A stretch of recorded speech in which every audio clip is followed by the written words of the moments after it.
Rector, dear colleagues, ladies and gentlemen, I hope you can follow me because no pun intended, but there is an exaggerated echo here. So, anyway, I had many beautiful things to say about the Magna Carta, but the rector came before me and he said everything he had to say, and so I got, and I go to the core of my speech. In spite of the fact that frequently mass media question the role of university, in a world where the web seems to be on the verge of taking the place of all the educational institutions, I think that the function of universities is more relevant today than yesterday.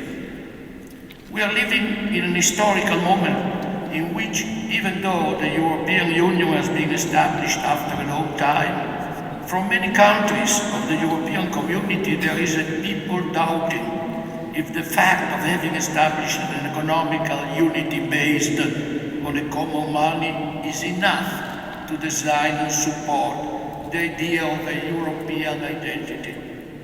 I would like to remember that the very idea of a possible European identity was born in 1088 with the birth of the first university of the Western world.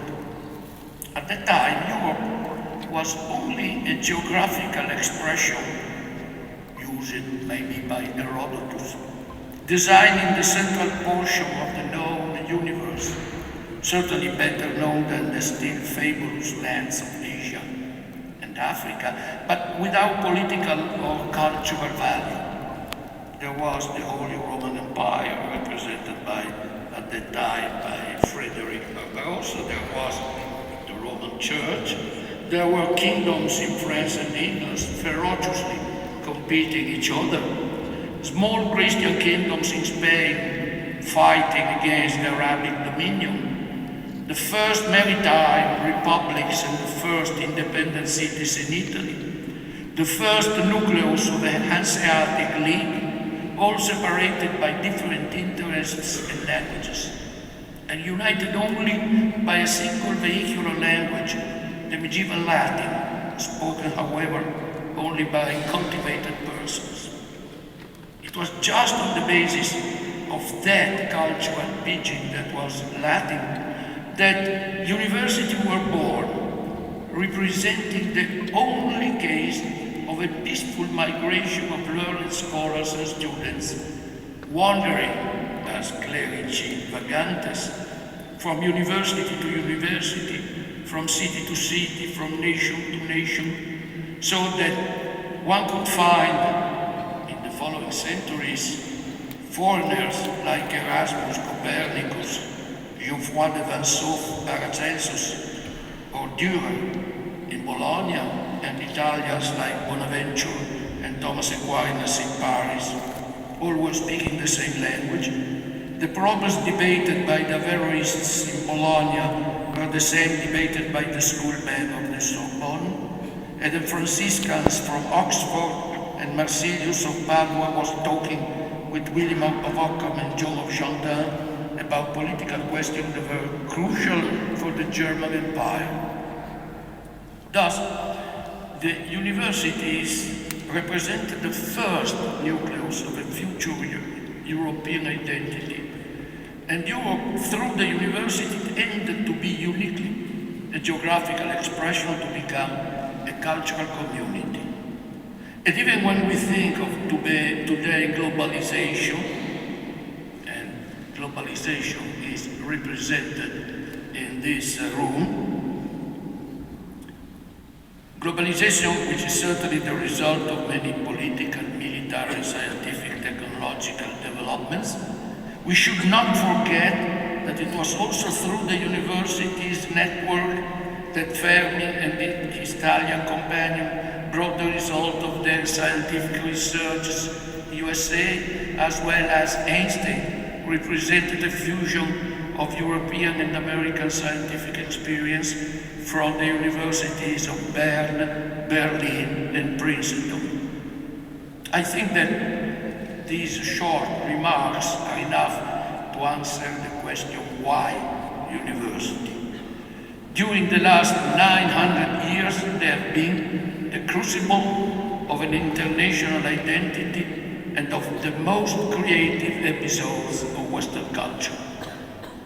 Can they still have a role in our present global world? First of all, let me resort to a biblical quotation. In the book of Kings 1:19, when Elias was in the cave of the Mount Horeb, and he was called forth to stand before the Lord, a mighty strong wind went from the mountains and brake the rocks. Said, non invento Dominus, says the Vulgata translations. The Lord was not in the wind. And after the wind came a commotion of the earth and the air, but not in commotione Dominus. The Lord was not in the commotion. And after the commotion came fire, but not in Igne Dominus. The Lord was not in the fire. God cannot be found in noise. God shows up only in silence. God is never in the mass media. God is never in the first pages of the newspapers. God is never on TV. God is never on Broadway. God is where there is no agitation. The maxim obviously holds even for those who do not believe in God, but think that there is somewhere some truth to be discovered, or some new value to be created. Truth and creativity cannot be found in commotion, but rather in a silent research. In the turmoil of the present world, together with the places of religious meditation, the only other places of silence remain and still are the universities. They still are among the few homes where rational confrontation between different worldviews can be implemented. We, university people, are supposed to fight without mortal weapons an unending battle for the advancement of learning and of human compassion. I am not so naive to forget that knowledge can automatically bring peace and piety, because it happened in the history that people who loved Brahms or Goethe were able to organize concentration camps. But those people, before realizing their final solution, had to kick out of the university every critical mind. A university was always, and it is, always a risk for every kind of dictatorship. Frequently, many sides of the academia were supporting colonialism, racism, intolerance. But it was, however, in the milieu of Western university and learned society that the modern world invented that new approach to cultures and civilizations called cultural anthropology. It was because of the studies of the cultural anthropologists of the 19th century, but following ideas already suggested by Montaigne and Locke and the philosophers of the Enlightenment, that we learned that there are other cultural models, organic in themselves, that ought to be recognized, understood in their internal logic and respected. Cultural anthropology, by substituting the culture of culture to the one of race, worked deeply in order to make each of us more aware of the plurality of cultures and of the right of every culture to survive. Cultural anthropology did not change the world. While anthropologists were teaching us how to recognize and respect different cultural behaviors, different religions and ethnic habits, the Western world produced the protocols of the elders of science, while the early mass media, from the popular novels to the Hollywood movies, encouraged the vision of the bad other, the ferocious Indian, the stupid Negro destined to a fate of eternal slavery by his irremediable inferiority, the pigtailed Chinese, and so on. But at the same time, these clichés were dismantled just within the academic milieu. Universities are still the places where mutual confrontation and discussion, better ideas for a better world, as well as the reinforcement and defense of the basic universal values can be found, and not shelved in a library, but spread around with every possible means.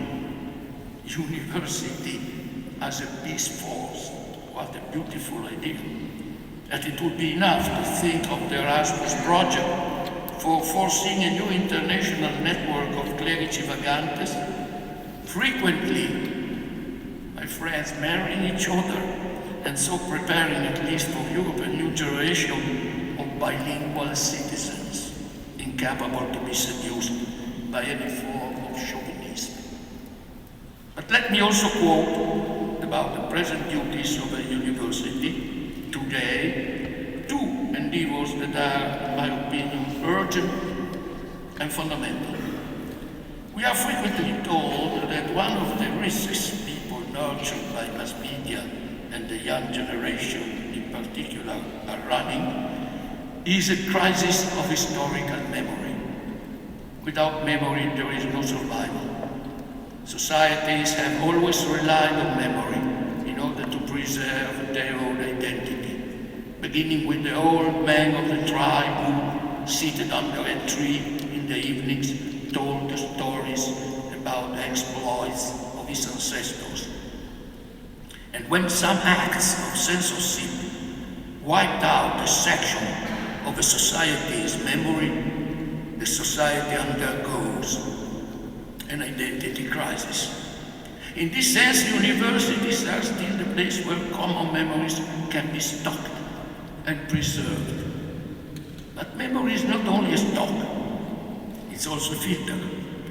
Historical memory is not only made by what we think it's important to remember, but also by what we think is important to forget. One of the functions of social and cultural memory is also to act as a strainer. A culture, as historical memory, is not only a stock of data, it's also the result of their percolation. It represents our ability in throwing away everything we do not consider useful or necessary. The history of civilizations is made up with millions of data which have been buried.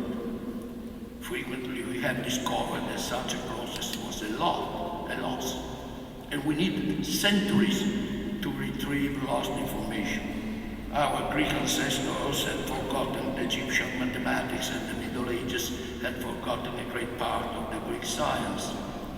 Likewise, we have by now forgotten the meaning of the statues of the Easter Island, and many of the tragedies quoted by Aristotle in his Poetics are definitely lost. However, in spite of these undesirable accidents, a culture must eliminate a lot of information. Which were the names of all the soldiers fighting at Waterloo? What happened to Calpurnia, Caesar's wife, after the Ides of March? Culture has eliminated these data in order not to overload our historical memory. By the way, this process of cancellation not only holds for cultures, but also for our personal life. Jorge Luis Borges wrote a beautiful story, Funes el Memorioso, on a character who remembered everything. Every leaf he saw in his childhood, every word he heard in the course of his life, every murmur of wind he felt on his skin, every sentence he read. Just because of such total memory, Funes was an idiot, paralyzed by his inability to filter and to throw away the result of his experiences. Our unconscious works because it removes. If there's something disturbs us, we ask our psychoanalyst, to retrieve what we removed because it was too embarrassing. But it was important to eliminate all the rest, and our soul is the product of such a selective memory. If we had fullness memory, we would be animals without soul, that is, without identity. Our identity is made not only by what we remember, but also by what we succeed in forgetting. Nevertheless, a culture doesn't only encourage individuals to forget what they should dismiss as useless, but frequently a culture conceals what they should remember. Such is the role of various forms of censure until the damnatio memoriae. But a culture can censure not only by delation and silence, but also by an excess of information. I have once written, it was a paradox, but as every paradox, the mirrors are truth, that there was a little difference between the Stalinist Pravda and the Sunday New York Times. The Pravda censured every undesired information. The Sunday Times amounts to 600 pages and certainly contains all the news that's fit to print. But nobody can read these 600 pages in the course of a week, and we risk to be submerged by an excess of information. And there is a little difference between silence and too much noise. Certainly, as far as the Sunday Times is concerned, well-informed readers are able to select the relevant information, throwing in a basket the supplements that do not interest them, let's say the real estate, the sports, house and gardens, and even the books review. But what happens today with the excess of information represented by the World Wide Web? It is becoming similar to fullness spray. Up to now, society filtered things out for us through textbooks and encyclopedias. With the web, all possible knowledge and information, even the least useful, is there at our disposal. Try to look in the web, let's say, about the Holocaust. There is no criterion for detecting at the first glance if a seed is made by a responsible historian or by a Nazi negationist group. Even though a learned person is able to detect the nature of the site, what will happen to untrained persons who for the first time search the web for some elementary notions on this event? The inability to filter out entails the impossibility to discriminate. Only universities and educational institutions at large can teach us how to select. A new art of decimation has to be invented and communicated. Otherwise, without any encyclopedia of unified science, everybody has the right to build up his or her own encyclopedia. We shall have a New Age encyclopedia, an Age encyclopedia, an astrological encyclopedia, and so on and so forth. With such a fragmentation of knowledge, 7 billion inhabitants of this planet could produce 7 billions of different ideological selection procedures, 7 billions of different languages, incommunicable each other. The web may become a Babel tower where people will speak not 70, but 7 billions of personal languages. The presence of universities can represent a guarantee for many young or old people who are seeking for a reliable encyclopedia. A common encyclopedia is not the imposition of a unified thought. It is the common playground for checking and comparing any fruitful difference. Universities are the only place where a unified approach to diversity can be correctly implemented. But university are also need to provide for an excess of filtration. Cultures, or at least our Western culture, philological oriented, are concerned with the possibility to retrieve data whose loss we consider a disgrace. This is why we need the work of specialists, historians or archaeologists, supposed to resurrect the notions and experience which by accident sank in the dark. In doing this, the collective memory is able to re-emerge these data and puts them again, if not in the common encyclopedia, at least in some specialized one. In this way, the mature culture decides to put some information in a latency state.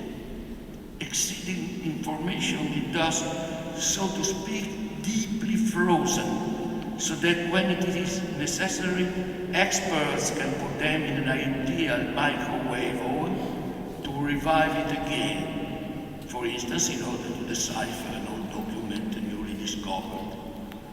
The latency places are represented by the model of a library or of the archive as the indispensable containers of a wisdom that can be revisited even though it was not revisited for centuries. The university are thus not only the place of an indispensable filtration, but also, with their libraries and archives, the keepers of indispensable latent information.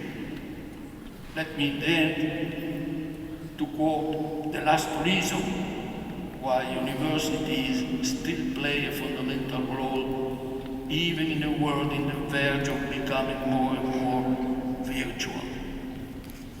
The university are still one of the few places where people can meet face to face, where young people and scholars can realize that the advancement of learning needs real human and not virtual identities. Thank you.